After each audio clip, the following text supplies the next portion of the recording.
ओम नमः शिवाय। शिव महापुराण। श्री पुराण पुरुषोत्तमाय नमः।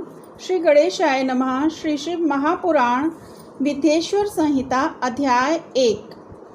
जो आदि और अंत में तथा मध्य में भी नित्य मंगलमय हैं, जिनकी समानता अथवा तुलना कहीं भी नहीं है, जो आत्मा के स्वरूप को प्रकाशित करने वाले देवता हैं, जिनके 5 मुख हैं और जो खेल ही खेल में अनायास जगत की रचना, पालन और संहार तथा अनुग्रह एवं तिरोभाव रूप 5 प्रबल कर्म करते रहते हैं, उन सर्वश्रेष्ठ अजर अमर ईश्वर अंबिकापति भगवान शंकर का मैं मन ही मन चिंतन करता हूँ।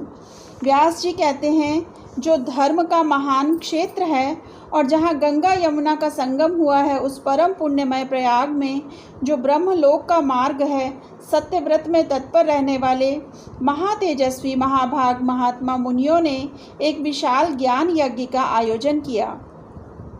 उस ज्ञान यज्ञ का समाचार सुनकर पौराणिक शिरोमणि व्यास शिष्य महामुनि सूत जी वहाँ मुनियों का दर्शन करने के लिए आए।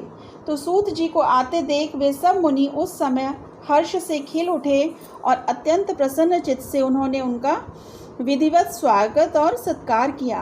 तत्पश्चात उन प्रसन्न महात्माओं ने उनकी विधिवत स्तुति करके विनयपूर्वक हाथ जोड़कर उनसे इस प्रकार कहा। सर्वज्ञ विद्वान रोमहर्षण जी, आपका भाग्य बड़ा भारी है। इसी से आपने व्यास जी के मुख से अपनी प्रसन्नता के लिए ही संपूर्ण पुराण विद्या प्राप्त की है। इसलिए आप आश्चर्य स्वरूप कथाओं के भंडार हैं।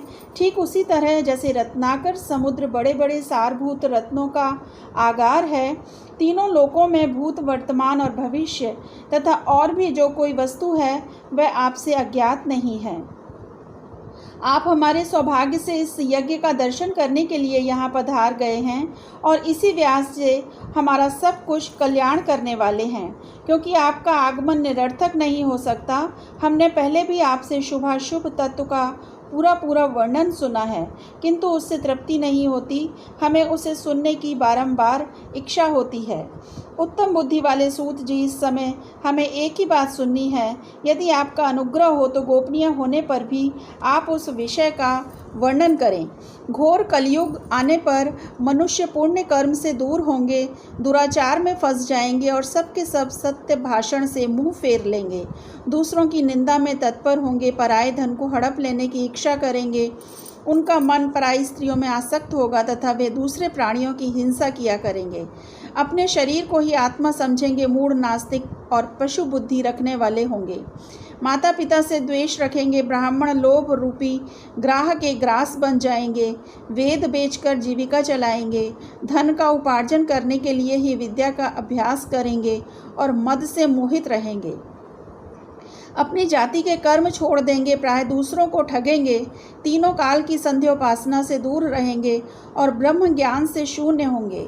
समस्त क्षत्रिय भी स्वधर्म का त्याग करने वाले होंगे, कुसंगी पापी और व्यभिचारी होंगे, उनमें शौर्य का अभाव होगा, वे कुत्सित चौर्य कर्म से जीविका चलाएंगे और वैश्य संस्कार भ्रष्ट, स्वधर्म त्यागी, कुमार्गी, धनोपार्जन परायण तथा नाप तौल में अपनी कुत्सित वृत्ति का परिचय देने वाले होंगे।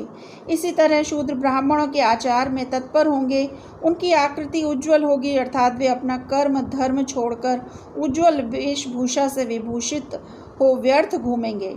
वे स्वभावतः ही अपने धर्म का त्याग करने वाले होंगे, उनके विचार धर्म के प्रतिकूल होंगे और वे कुटिल और द्विज निंदक होंगे।